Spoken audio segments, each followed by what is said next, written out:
ओम नमो भगवते वासुदेवाय। श्रीमद्भागवत महापुराण की कथा। कृष्णं नारायणं वन्दे, कृष्णं वन्दे व्रजप्रियम्, कृष्णं द्वैपायनं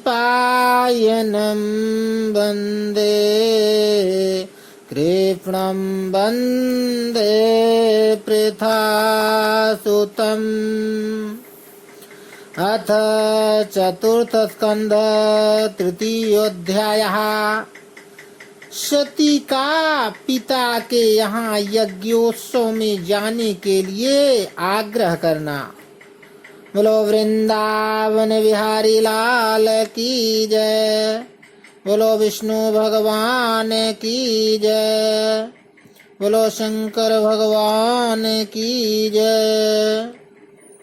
श्री मैत्रेय जी कहते हैं, विदुर जी, इस प्रकार उन ससुर और दामाद को आपस में वैर विरोध रखने हुए बहुत अधिक समय निकल गया। इसी समय ब्रह्मा जी ने दक्ष को समस्त प्रजापतियों का अधिपति बना दिया। इससे उसका गर्व और भी बढ़ गया। उसने भगवान शंकर आदि ब्रह्मनिष्ठों को यज्ञ भाग न देकर उनका तिरस्कार करते हुए पहले तो वाजपेय यज्ञ किया और फिर बृहस्पति शव नाम का महायज्ञ आरंभ किया। उस यज्ञोत्सव में सभी ब्रह्मर्षि, देवर्षि, पितर, देवता आदि अपनी अपनी पत्नियों के साथ पधारे। उन सब ने मिलकर वहां मांगलिक कार्य संपन्न किए और दक्ष के द्वारा उन सब का स्वागत सत्कार किया गया। उस समय आकाश मार्ग से जाते हुए देवता आपस में उस यज्ञ की चर्चा करते जाते थे। उनके मुख से दक्ष कुमारी सती ने अपने पिता के घर होने वाले यज्ञ की बात सुन ली। उन्होंने देखा कि हमारे निवास स्थान कैलाश के पास से होकर सब ओर से चंचल नेत्रों वाली गंधर्व और यक्षों की स्त्रियां चमकीले कुंडल और हार पहने खूब सज धज कर अपने अपने पतियों के साथ विमानों में बैठी उस यज्ञोत्सव में जा रही हैं। इससे उन्हें भी बड़ी उत्सुकता हुई और उन्होंने अपने पति भगवान भूतनाथ से कहा। सती ने कहा, वामदेव, सुना है इस समय आपके ससुर दक्ष प्रजापति के यहाँ बड़ा भारी यज्ञोत्सव हो रहा है। देखिए, ये सब देवता वहीं जा रहे हैं। यदि आपकी इच्छा हो तो हम भी चलें। इस समय अपने आत्मीयों से मिलने के लिए मेरी बहनें भी अपने अपने पतियों के सहित वहां अवश्य आएंगी। मैं भी चाहती हूँ कि आपके साथ वहां जाकर माता पिता के दिए हुए गहने, कपड़े आदि उपहार स्वीकार करूं।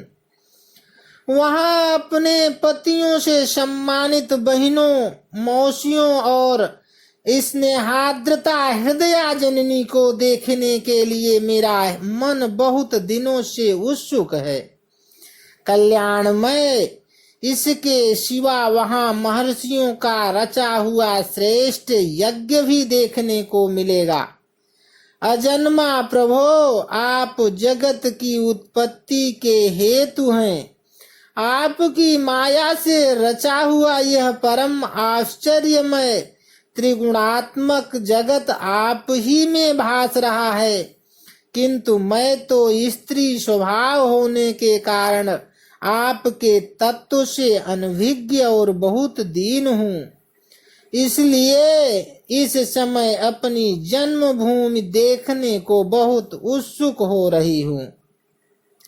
जन्म रहित नीलकंठ, देखिए, इनमें कितनी ही स्त्रियां तो ऐसी हैं जिनका दक्ष से कोई संबंध भी नहीं है, फिर भी वे अपने अपने पतियों के सहित खूब सज धज कर झुंड की झुंड वहां जा रही हैं।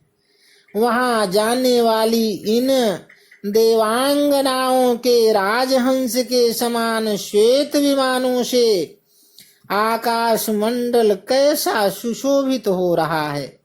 सुरश्रेष्ठ, ऐसी अवस्था में अपने पिता के यहाँ उत्सव का समाचार पाकर उसकी बेटी का शरीर उसमें सम्मिलित होने के लिए क्यों न छटपटाएगा।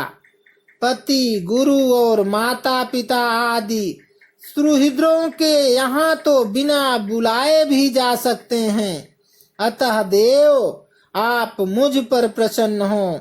आपको मेरी यह इच्छा अवश्य पूर्ण करनी चाहिए। आप बड़े करुणामय हैं, तभी तो परम ज्ञानी होकर भी आपने मुझे अपने आधे अंग में स्थान दिया है। अब मेरी इस याचना पर ध्यान देकर मुझे अनुग्रहित कीजिए। श्री मैत्रेय जी कहते हैं कि प्रिया, सती जी के इस प्रकार प्रार्थना करने पर अपने आत्मियों का प्रिय करने वाले भगवान शंकर को दक्ष प्रजापति के उन मर्मभेदी दुर्वचन रूप वाणों का स्मरण हो आया जो उन्होंने समस्त प्रजापतियों के सामने कहे थे। तब वे हंसकर बोले। भगवान शंकर ने कहा कि सुंदरी, तुमने जो कहा कि अपने बंधुजन के यहाँ बिना बुलाए भी जा सकते हैं, सो तो ठीक ही है, किंतु ऐसा तभी करना चाहिए जब उनकी दृष्टि अतिशय प्रबल देहाभिमान से उत्पन्न हुए मद और क्रोध के कारण द्वेष दोष से युक्त ना हो गई हो। विद्या, तप, धन, सुदृढ़ शरीर, युवावस्था और उच्च कुल, ये 6 सत्पुरुषों के तो गुण हैं, परंतु नीच पुरुषों में ये ही अवगुण हो जाते हैं, क्योंकि इनमें उनका अभिमान बढ़ जाता है और दृष्टि दोष युक्त हो जाती है एवं विवेक शक्ति नष्ट हो जाती है। इसी प्रकार वे महापुरुषों का प्रभाव नहीं देख पाते। इसी से जो अपने यहाँ आए हुए पुरुषों को कुटिल बुद्धि से भौं चढ़ाकर रोष भरी दृष्टि से देखते हैं, उन अव्यवस्थित चित्त लोगों के यहाँ ये हमारे बांधव हैं, ऐसा समझकर कभी नहीं जाना चाहिए। देवी, शत्रुओं के बाणों से बिंध जाने पर भी ऐसी व्यथा नहीं होती जैसी अपने कुटिल बुद्धि स्वजनों के कुटिल वचनों से होती है, क्योंकि बाणों से शरीर छिन्न भिन्न हो जाने पर तो जैसे तैसे निद्रा आ जाती है, किंतु कुवाक्यों से मर्म स्थान विद्ध हो जाने पर तो मनुष्य हृदय की पीड़ा से दिन रात बेचैन रहता है। सुंदरी, अवश्य ही मैं यह जानना चाहता हूँ कि तुम परमोन्नति को प्राप्त हुए दक्ष प्रजापति को अपनी कन्याओं में सबसे अधिक प्रिय हो, तथापि मेरी आश्रिता होने के कारण तुम्हें अपने पिता से मान नहीं मिलेगा, क्योंकि वे मुझसे बहुत जलते हैं। जीव की चित्त वृत्ति के साक्षी अहंकार शून्य महापुरुषों की समृद्धि को देखकर जिसके हृदय में संताप और इंद्रियों में व्यथा होती है, वह पुरुष उनके पद को तो सुगमता से प्राप्त नहीं कर सकता, बस दैत्यगण जैसे श्री हरि से द्वेष मानते हैं वैसे ही उनसे कूड़ता रहता है। सुमध्य में तुम कह सकती हो कि आपने प्रजापतियों की सभा में उनका आदर क्यों नहीं किया। सो ये सम्मुख जाना, नम्रता दिखाना, प्रणाम करना आदि क्रियाएं जो लोक व्यवहार में परस्पर की जाती हैं, तत्व ज्ञानियों के द्वारा बहुत अच्छे ढंग से की जाती हैं।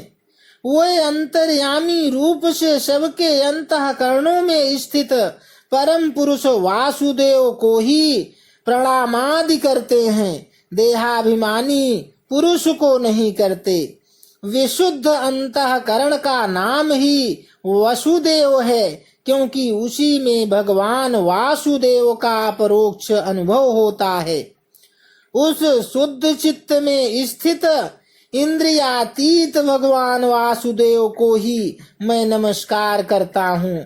इसीलिए प्रिय, जिसने प्रजापतियों के यज्ञ में मेरे द्वारा कोई अपराध न होने पर भी मेरा कटु वाक्यों से तिरस्कार किया था, वह दक्ष यद्यपि तुम्हारे शरीर को उत्पन्न करने वाला पिता है, तो भी मेरा शत्रु होने के कारण तुम्हें उसे अथवा उसके अनुयायियों को देखने का विचार भी नहीं करना चाहिए।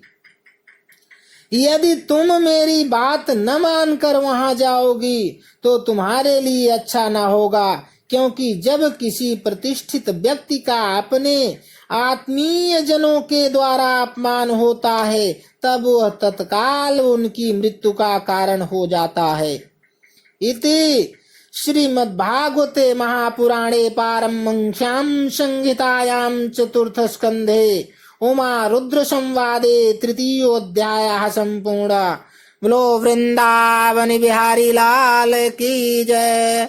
बोलो शंकर भगवान की जय।